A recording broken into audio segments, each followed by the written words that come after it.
هنلاعب مين في السوبر؟ هنلاعب الزمالك البهائم بتوع الجليله، عشان عايزين نقول لهم كلمه حلوه. احسن حاجه ينسحبوا، عشان احنا ممكن نديهم بتاع 6-7. 6-7 ايه يا عم؟ انت بتدي لا جاموسه. والله ان شاء الله 6، وهنفكرهم بالرقم ده تاني، هنفكرهم بالجيل بتاع بيبو وبشير بيبو والجول تاني. بيجوا بيشيل بالجيل ده؟ آه. ده هيبقى ماتش عالمي.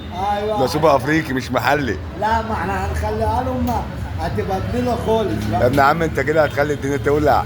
لا مش فارقه معانا. انتوا كده فريق جامد. لا عادي، ده فريق بتاع بليله عادي.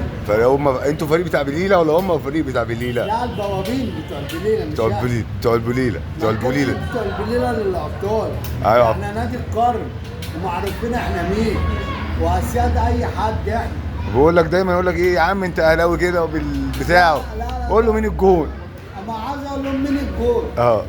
طب اكتر لاعب عندكم جاب كام بطوله؟ على عندنا شادي محمد اللي اعتزل جايب 19 بطوله. هم شيكابالا ده جايب كام بطوله؟ اللي بيقارنوه بيقولوا لك يا خليفه ابو تريكه. مين اللي خليفه ابو تريكه؟